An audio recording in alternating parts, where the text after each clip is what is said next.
श्रीमद् भगवद गीता के पहले अध्याय कुरुक्षेत्र के युद्ध स्थल में सैन्य निरीक्षण। इसमें हम आज पढ़ेंगे 16वां श्लोक, जिसका भावार्थ समझेंगे एवं इसका तात्पर्य समझेंगे। 16वें श्लोक में भगवान कृष्ण ने अपना पांचजन्य शंख बजाया। अर्जुन ने देवदत्त शंख तथा अति भोजी एवं अति मानवीय कार्य करने वाले भीम ने पौंड्र नामक भयंकर शंख बजाया।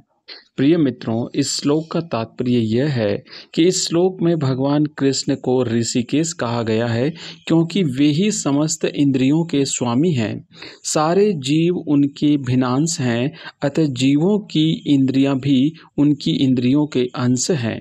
चूँकि निर्विशेषवादी जीवों की इंद्रियों का कारण बताने में असमर्थ हैं, इसीलिए वे जीवों को इंद्रिय रहित या निर्विशेष कहने के लिए उत्सुक रहते हैं। भगवान समस्त जीवों के हृदयों में स्थित होकर उनकी इंद्रियों का निर्देशन करते हैं, किंतु वे इस तरह निर्देशन करते हैं कि जीव उनकी शरण ग्रहण कर लें, और विशुद्ध भक्त की इंद्रियों का तो वे प्रत्यक्ष निर्देशन करते हैं। यहाँ कुरुक्षेत्र की युद्ध भूमि में भगवान कृष्ण अर्जुन की दिव्य इंद्रियों का निर्देशन करते हैं, इसीलिए उनको ऋषिकेश कहा गया है। भगवान के विविध कार्यों के अनुसार उनके भिन्न भिन्न नाम हैं। उदाहरणार्थ, इनका एक नाम मधुसूदन है, क्योंकि उन्होंने मधु नाम के असुर को मारा था। वे गौवों तथा इंद्रियों को आनंद देने के कारण गोविंद कहलाते हैं। वसुदेव के पुत्र होने के कारण इनका नाम वासुदेव है। देवकी को माता रूप में स्वीकार करने के कारण इनका नाम देवकी नंदन है। वृंदावन में यशोदा के साथ बाल लीलाएं करने के कारण ये यशोदा नंदन है। अपने मित्र अर्जुन का सारथी बनने के कारण पार्थ सारथी हैं। इसी प्रकार उनका एक नाम ऋषिकेश है, क्योंकि उन्होंने कुरुक्षेत्र के युद्ध स्थल में अर्जुन का निर्देशन किया। इस श्लोक में अर्जुन को धनंजय कहा गया है, क्योंकि जब इनके बड़े भाई को विभिन्न यज्ञ संपन्न करने के लिए धन की आवश्यकता हुई थी, तो उसे प्राप्त करने में इन्होंने सहायता की थी। इसी प्रकार भीम वृकोदर कहलाते हैं, क्योंकि जैसे वे अधिक खाते हैं, उसी प्रकार वे अति मानवीय कार्य करने वाले हैं, जैसे हिडिंबासुर का वध। अतः पांडवों के पक्ष में श्री कृष्ण इत्यादि विभिन्न व्यक्तियों द्वारा विशेष प्रकार के शंखों का बजाया जाना युद्ध करने वाले सैनिकों के लिए अत्यंत प्रेरणाप्रद था। विपक्ष में ऐसा कुछ न था, न तो परम निर्देशक भगवान कृष्ण थे, न ही भाग्य की देवी श्री थी। अतः युद्ध में उनकी पराजय पूर्व निश्चित थी। शंखों की ध्वनि मानो यही संदेश दे रही थी। अब हम पढ़ेंगे 16वें, 17वें और 18वें श्लोक का भावार्थ एवं उसका तात्पर्य।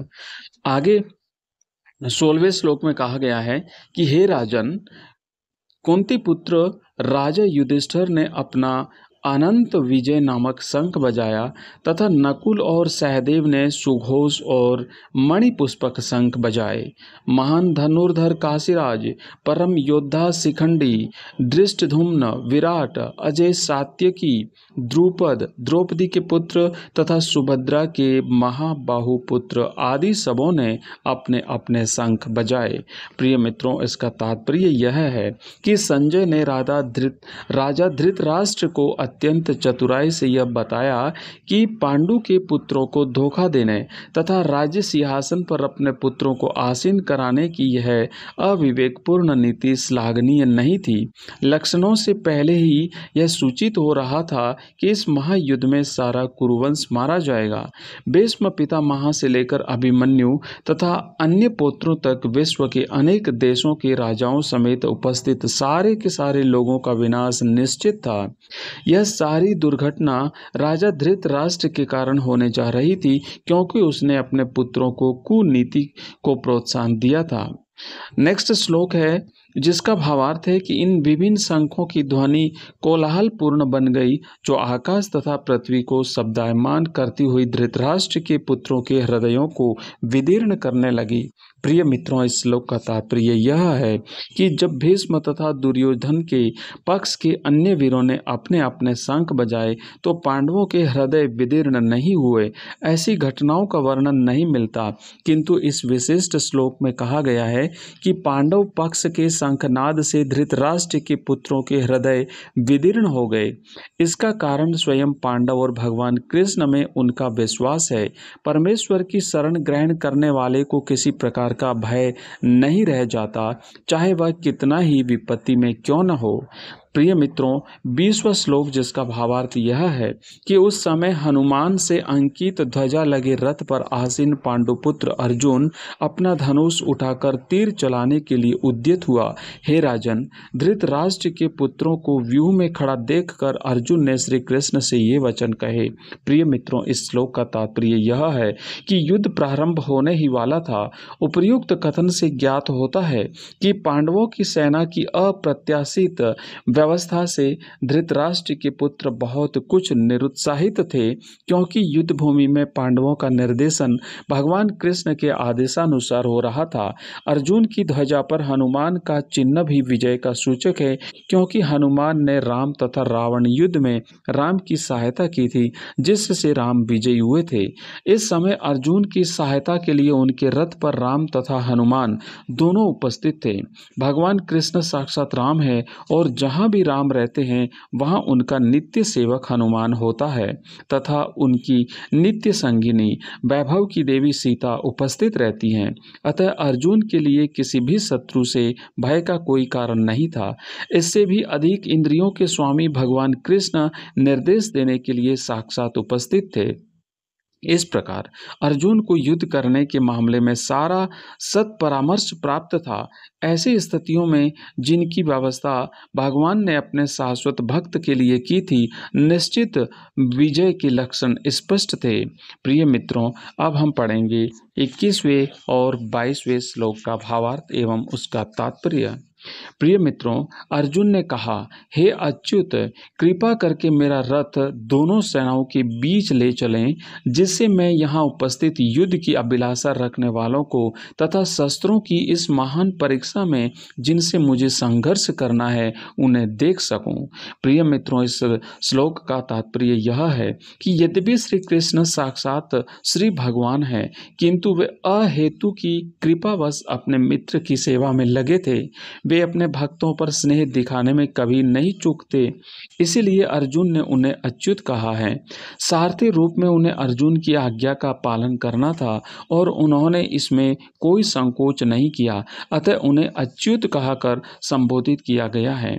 यद्यपि उन्होंने अपने भक्त का सारथी पद स्वीकार किया था, किंतु इससे उनकी परम स्थिति अक्षुण्ण बनी रही। प्रत्येक परिस्थिति में वे इंद्रियों के स्वामी श्री भगवान ऋषिकेश हैं। भगवान तथा उनके सेवक का संबंध अत्यंत मधुर एवं दिव्य होता है। सेवक स्वामी की सेवा करने के लिए सदैव उद्यत रहता है और भगवान भी भक्त की कुछ न कुछ सेवा करने की कोशिश में रहते हैं। वे इसमें विशेष आनंद का अनुभव करते हैं कि वे स्वयं आज्ञादाता न बने, अपितु उनसे शुद्ध भक्त उन्हें आज्ञा दें। चूंकि वे स्वामी हैं, अतः सभी लोग उनके आज्ञा पालक हैं और उनके ऊपर उनको आज्ञा देने वाला कोई नहीं है। किंतु जब वे देखते हैं कि उनका शुद्ध भक्त आज्ञा दे रहा है तो उन्हें दिव्य आनंद मिलता है, यद्यपि वे समस्त परिस्थितियों में अच्युत रहने वाले हैं। भगवान का शुद्ध भक्त होने के कारण अर्जुन को अपने बंधु बांधवों से युद्ध करने की तनिक भी इच्छा न थी, किंतु दुर्योधन द्वारा शांतिपूर्ण समझौता न करके हठ धर्मिता पर उतारू होने के कारण उसे युद्ध भूमि में आना पड़ा। अतः वह यह जानने के लिए उत्सुक था कि युद्ध भूमि में कौन कौन से अग्रणी व्यक्ति उपस्थित हैं। यद्यपि युद्ध भूमि में शांति प्रयासों का कोई प्रश्न नहीं उठता, तो भी वह उन्हें फिर से देखना चाह रहा था और यह देखना चाह रहा था कि वे इस अवांछित युद्ध पर किस हद तक तुले हुए हैं। प्रिय मित्रों, अब हम पढ़ेंगे 23वां श्लोक का भावार्थ एवं उसका तात्पर्य।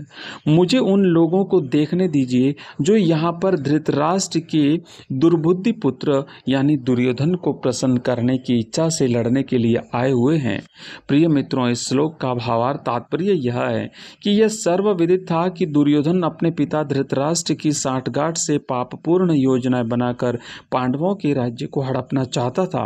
अतः जिन समस्त लोगों ने दुर्योधन का पक्ष ग्रहण किया था वे उसी के समान धर्मा रहे होंगे।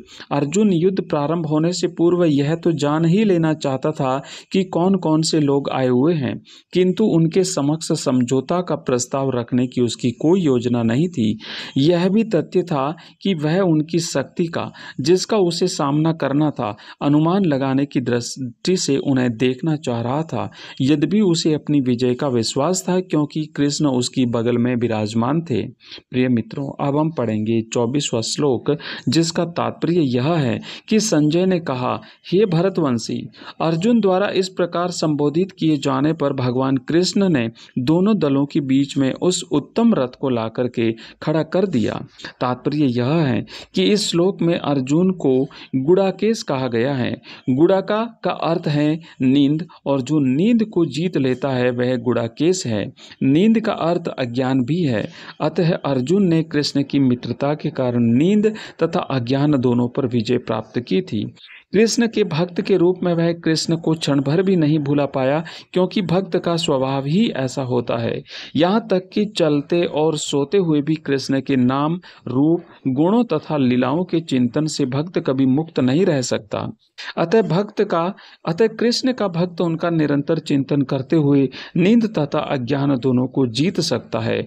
इसी को कृष्ण भावनामृत या समाधि कहते हैं। प्रत्येक जीव को इंद्रियों तथा मन के निर्देशक अर्थात ऋषिकेश के रूप में श्री कृष्ण अर्जुन के मंतव्य को समझ गए कि वह क्यों सेनाओं के मध्य में रथ को खड़ा करवाना चाहता